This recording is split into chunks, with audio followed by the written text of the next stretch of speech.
साल 2016 में उत्तर प्रदेश के हापुड़ की नहर में एक लड़की की लाश तैरती हुई पाई गई थी। तारीख थी 17 जुलाई। पुलिस ने इस पूरे मामले को ऑनर किलिंग का मामला समझा, लेकिन जब इस केस की जांच आगे बढ़ी तो 2 साल बाद दिल्ली पुलिस के सामने एक ऐसा सच आया जिसे सुनकर आपके होश उड़ जाएंगे। पुलिस ने जिन लोगों को कातिल ठहराया था उनकी भी उसी दिन हत्या कर दी गई थी जिस दिन उस लड़की का मर्डर हुआ था। यह वेद प्रकाश फैमिली हत्याकांड के नाम से चर्चित इस केस में कई चौंकाने वाली बातें सामने आईं, जिनके बारे में हम आपको इस वीडियो में बताएंगे। तो चलिए जानते हैं कि आखिर पूरा मामला क्या था और हत्या करने के पीछे कातिल का क्या मकसद था। लेकिन अगर आपने अभी तक हमारे चैनल को सब्सक्राइब नहीं किया है तो जल्दी से सब्सक्राइब करके बेल आइकॉन का बटन दबा दें ताकि आपको लेटेस्ट अपडेट मिलते रहें। इस केस में मुख्य किरदार हैं वेद प्रकाश किरोड़ीवाल, उनकी पत्नी साधना, उनकी बेटी नैना, उनका बेटा शुभम, रितेश कटियार और अभिषेक पाल। 17 जुलाई 2016 को हापुड़ की नहर में कुछ लोगों को एक महिला की लाश तैरती हुई दिखाई दी। लोगों को किसी अनहोनी का एहसास हुआ। देखते ही देखते वहां पर लोगों की काफी भीड़ जमा हो गई, क्योंकि सभी हैरान थे कि आखिर इस नहर के अंदर लड़की की लाश कहां से आई।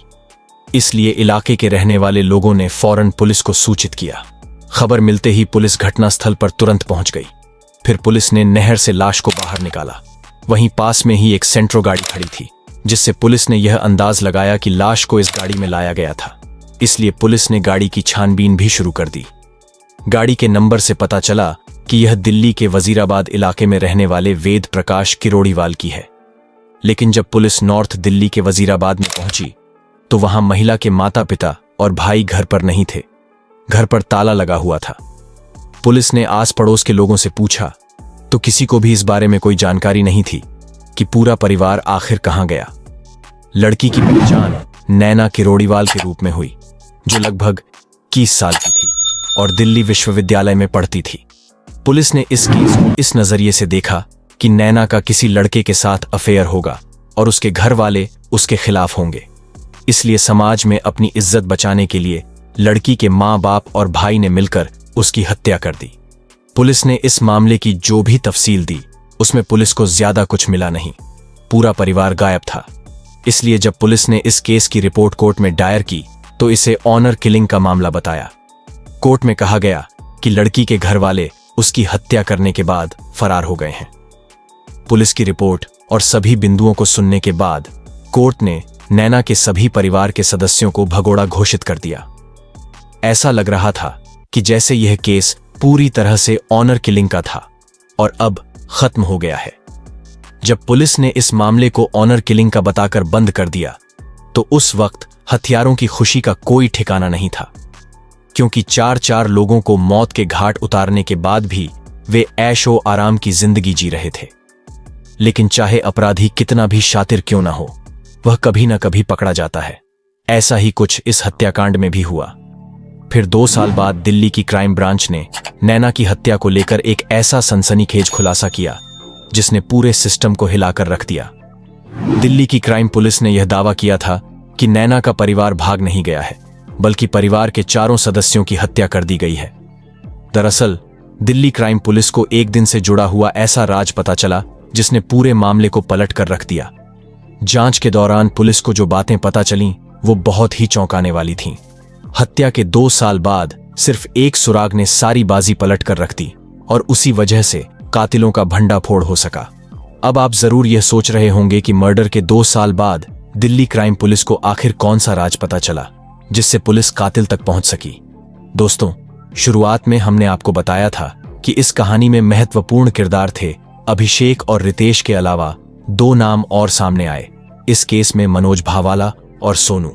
मनोज ने वह जानकारी दी जिसकी वजह से इस केस को फिर से खोला गया। अनजाने में ही मनोज नाम के लड़के ने इस वारदात के बारे में किसी को बताया था। उसने कहा कि 2 साल पहले उसकी कार में 4 लोगों का मर्डर हुआ था और आज तक क्राइम पुलिस उसे पकड़ नहीं पाई। यह बात किसी तरह दिल्ली क्राइम पुलिस के कानों तक पहुंची और पुलिस ने अपनी तहकीकात फिर से शुरू कर दी। ऐसा लग रहा था कि अब वेद प्रकाश फैमिली के हत्यारों को क्राइम पुलिस धड़ दबोचेगी। लेकिन दोस्तों, इस कहानी में फिर एक बहुत ही चौंकाने वाला मोड़ आया जिसने पुलिस को भी हैरान कर दिया। दरअसल जब इस केस की तहकीकात करते हुए पुलिस मनोज भावाला तक पहुंची तो तब तक उसकी सड़क दुर्घटना में मौत हो चुकी थी। पुलिस के हाथ एक बार फिर से खाली थे, लेकिन पुलिस ने हार नहीं मानी और अपनी जांच जारी रखी। फिर तहकीकात करते हुए पुलिस को पता चला कि मनोज भावाला की दोस्ती अभिषेक पाल से थी। पुलिस को अभिषेक पर शक हुआ और शक की बुनियाद पर पुलिस ने उसे गिरफ्तार कर लिया। अब सवाल यह था कि आखिर किसी को इस परिवार से क्या दुश्मनी थी जो पूरे परिवार को ही मौत की नींद सुला दिया। हथियारों का मकसद क्या था? नैना की लाश अगर हापुड़ की नहर से मिली थी तो बाकी लोगों की लाश कहां थी? ऐसे बहुत से सवाल आपके दिमाग में भी जरूर आए होंगे। इन सब के जवाब पाने के लिए अब पुलिस ने अभिषेक पाल से पूछताछ की। पहले तो अभिषेक ने पुलिस को चकमा देने की कोशिश की, लेकिन पुलिस ने जब अपना रवैया थोड़ा सख्त किया तो वह टूट गया। इसके बाद पुलिस के सामने उसने कुछ ऐसे सनसनीखेज खुलासे किए जिसे सुनकर पुलिस के भी होश उड़ गए। अभिषेक पाल ने दिल्ली क्राइम पुलिस को ऐसा क्या बताया? इस सब के बारे में जानने के लिए हमें घटना से पहले के समय में जाना होगा। वजीराबाद के रहने वाले वेद प्रकाश किरोड़ीवाल एक फाइनेंशियल थे। इसके अलावा दिल्ली के मजनू का टीला नाम की जगह पर उनकी कपड़ों का बिजनेस भी था। उनके पास पैसों की कोई कमी नहीं थी और इसीलिए उनकी जिंदगी में सब कुछ बहुत अच्छा चल रहा था। उनके परिवार में उनकी पत्नी साधना, बेटी नैना और बेटा शुभम भी था। पूरी फैमिली बहुत हंसी खुशी से अपनी जिंदगी जी रही थी। लेकिन फिर एक दिन कुछ ऐसा हुआ जिसकी वजह से पूरे परिवार का अंत हो गया। वेद प्रकाश की दुकान पर रितेश कटियार नाम का एक लड़का काम करता था। उसे ऐसा लगने लगा था कि नौकरी करके वह अपने परिवार की जरूरतें पूरी नहीं कर पा रहा है, इसीलिए वह अपना बिजनेस शुरू करना चाहता था। लेकिन इसके लिए पैसे की जरूरत थी जो उसके पास नहीं थे। उसने इस बारे में वेद प्रकाश से बात की और अपनी मजबूरी बताते हुए कहा कि उसके पास काम की शुरुआत करने के लिए पैसे नहीं हैं। इस पर वेद प्रकाश उसकी मदद करने के लिए तैयार हो गए। इस तरह से रितेश कटियार ने अगस्त 2015 में वेद प्रकाश किरोड़ीवाल से 9,000 का लोन ले लिया। जब रितेश ने कर्ज लिया था तो तब अभिषेक पाल उसका गारंटर बना था। इसके अलावा रितेश ने वेद प्रकाश किरोड़ीवाल की दुकान भी किराए पर ली थी। तो वेद प्रकाश किरोड़ीवाल की मदद से अब रितेश ने अपना काम शुरू कर दिया था। शुरुआत में सब कुछ ठीक चला और हर महीने रितेश कटियार वेद प्रकाश को लोन की किस्त देता रहा। लेकिन उसका बिजनेस दिन ब दिन खराब होता जा रहा था और उसे नुकसान होने लगा। लगातार होते घाटे की वजह से अब रितेश के लिए हर महीने लोन की किस्त और दुकान का किराया देना बहुत मुश्किल हो गया था। जब रितेश कटियार ने कर्ज की किस्त और रेंट देना बंद कर दिया तो पहले तो वेद प्रकाश ने उससे प्यार से समझाने की कोशिश की, लेकिन जब रितेश ने कोई ध्यान नहीं दिया तो वेद प्रकाश ने उसे फोन किया और कहा कि अब वह रितेश को लगातार कॉल करके पैसे की मांग करेगा। यह सुनकर रितेश गुस्सा हो गया और उसने ठान लिया कि अब वह वेद प्रकाश को खत्म कर देगा। यह बात उसने अभिषेक को बताई और उसके साथ मिलकर उन्होंने प्लान बनाना शुरू किया। दोनों ने फैसला किया कि वेद प्रकाश को मारकर उनके घर वालों को भी खत्म कर देंगे। इस तरह से उनकी जिंदगी से सभी परेशानियों का अंत हो जाएगा। अब पुलिस के पास जब ये सारी जानकारी आई तो पुलिस ने चारों कातिलों को पकड़ने के लिए रणनीति तैयार की।